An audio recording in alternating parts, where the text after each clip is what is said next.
I've often heard it said that companies that offer inclusive work environments are also filled with employees who walk in acting as though they were owners, not as though they were renting space.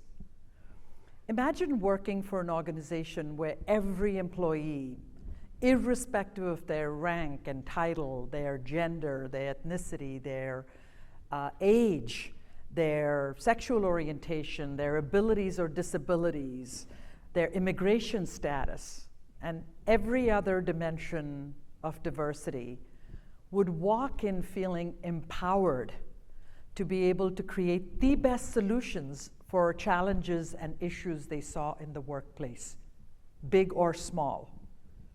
Think about the kind of outcomes that would drive.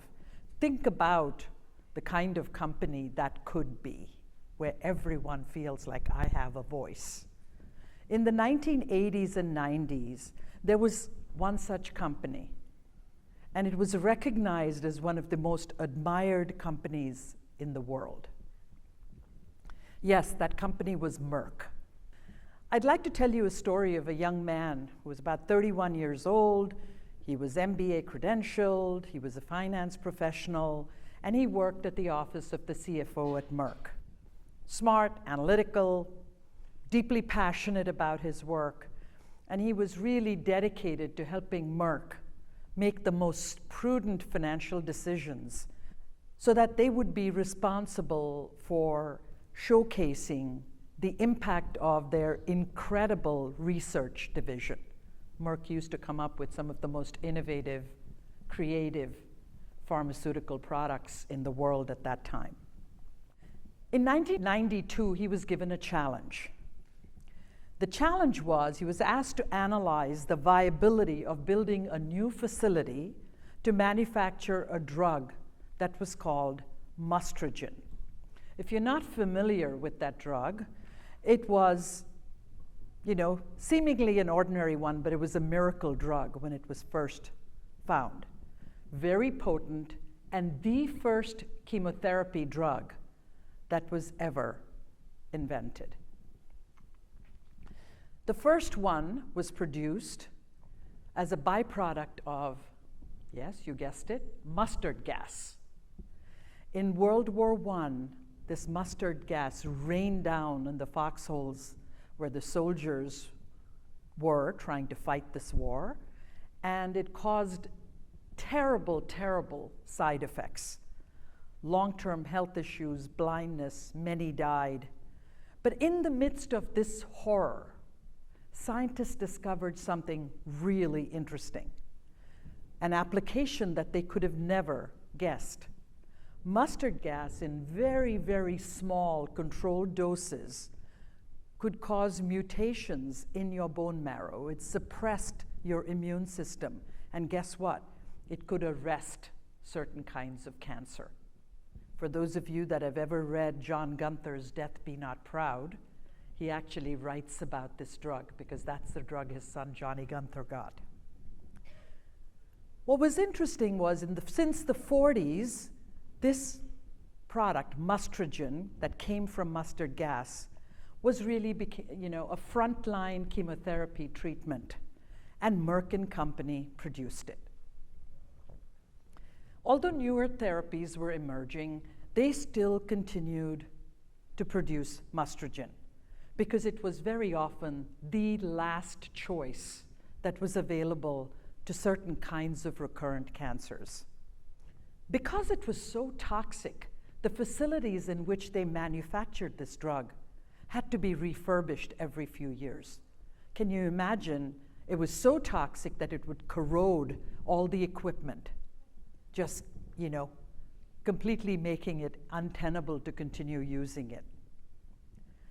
So what happened was there was a cost obviously associated with it, and as newer drugs came into the marketplace, what was interesting was, it took on what they called an orphan drug status, which means they never made enough money to be able to recoup their investment, the investment for building the new plants, and the investment of what they could charge the patients for manufacturing this drug. So essentially, it was a loss leader. Forget about a loss leader. Merck literally made no money on this. But they had to make a decision. Do we continue to keep manufacturing it? Back to this 31-year-old finance professional I talked about. He was given this task of deciding whether Merck should build another new plant and continue to produce this. And he approached it with the same passion and the work ethic that he had always had.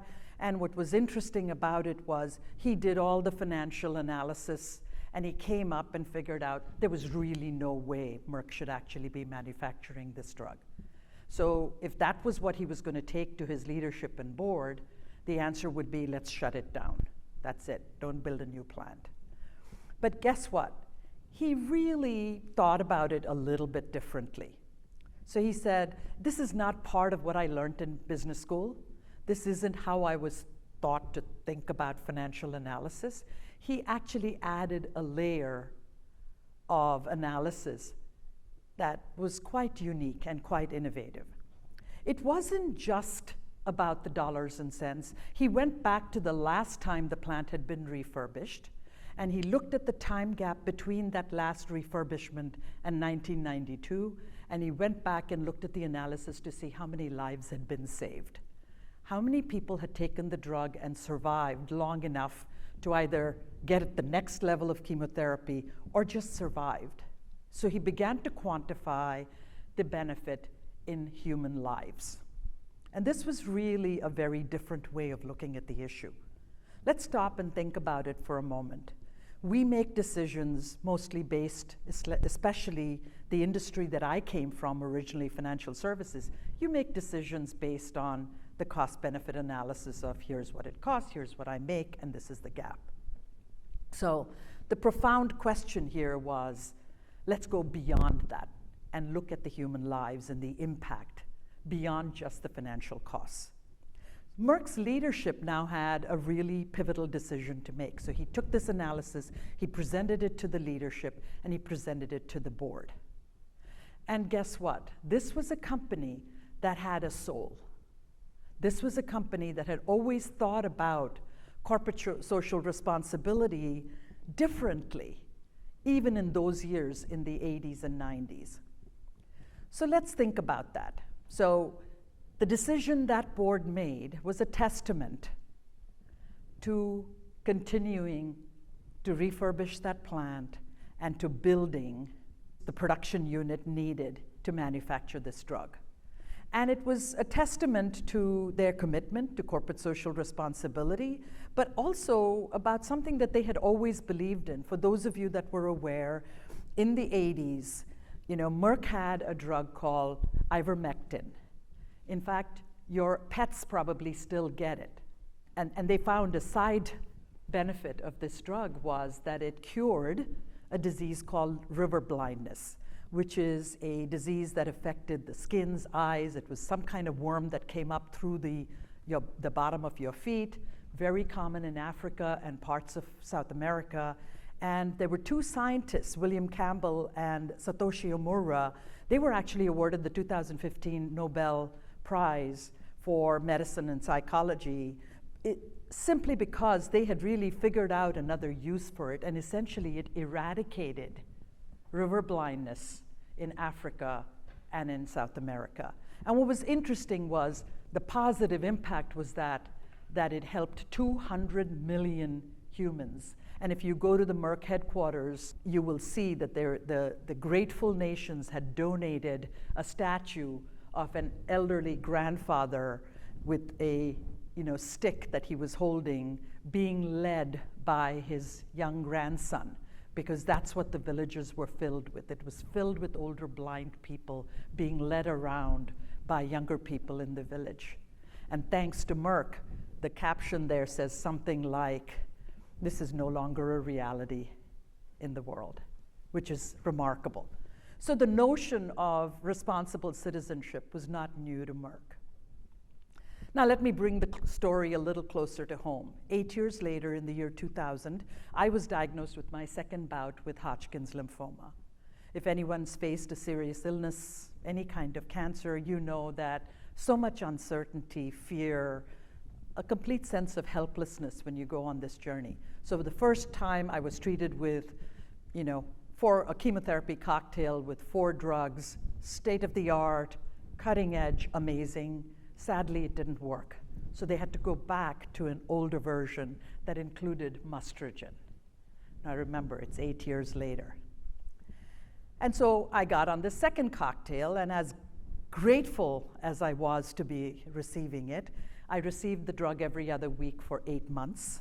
And I still can recall how when it coursed through my veins, the only way I would describe it is in my mother's words, and she said, "I watched you as the chemo coursed through your veins. You wilted like a flower, and I watched you die a little bit every time." And that's what the drug felt like. It was so toxic that each time they gave me the chemotherapy, that vein would die. And, they had to ultimately put in a catheter in my chest to be able to have that go through my body. So, toxic drug, but I was so grateful to have the option to actually receive it. And it gave me another lease on life. The MOP chemotherapy treatment worked for a while. Unfortunately, my cancer recurred. I'm a 6-time survivor. I've had Hodgkin's disease 5 times and breast cancer once. And then there was gene therapy, and then there was a T-cell therapy. So I stand here a little bit of tribute to the miracle and power of modern medicine and science and companies like Merck and others who continue to do incredible work around this. The pictures you see are those of my family. Some I have very little hair, some I have a little more hair. And the first time I was diagnosed, my son was not even 2. And you will see something pretty remarkable in this next picture. That tall guy in one corner, one end is my husband, the other end is my son. He's 6'7". So I was really grateful. He's 29 this year, and I'm grateful to be around to see him and my daughter grow. Now you may be wondering, how does this woman know so much about the inner workings of Merck's financial decisions? I know this story firsthand because that 31-year-old financial professional, that very thoughtful young man, is Jim Barry, who is my college sweetheart and my husband since 1986. So when Jim made that recommendation to refurbish that plant and continue manufacturing mustrogen, he had no idea that 8 years later that his wife would need that very drug. So I ask you to think about the consequences of decisions we make in our lives. As leaders, we are constantly faced with decisions, in my case now, around inclusion and exclusion in workplaces and in our societies. And we live in a world where the pace of change is just so incredible. So I ask you to think, do we take the easy way out and just look at the financial tally and make a decision just based on what we see on the surface? Or do we go deeper? Do we go further? Do we think about how the decisions we make today would impact ones that are near and dear to us, our loved ones, a year from now, 3 years from now, 8 years from now, 80 years from now? And I ask you to think about every decision we make, small and big, and think about it as it impacting somebody that was really close to us. Would we make a different decision? I often say, when I have to make a really tough decision, and I'm so exhausted because I've tried every avenue and I'm ready to stop, I ask myself, if my children's lives depended on it, how much harder would I try? And I'm willing to try just that little more. And I ask you to think about that perspective when you make decisions, small and big. Let's take this mindset and apply this to our roles as leaders. This is a case of, in my case, it was who lived and who died, but we're not doing that every day, are we? So the notion that if we can think about the impact of our work and our decisions as individuals and as leaders in the work we do, we would have a better world to live in. Inclusion isn't just corporate responsibility.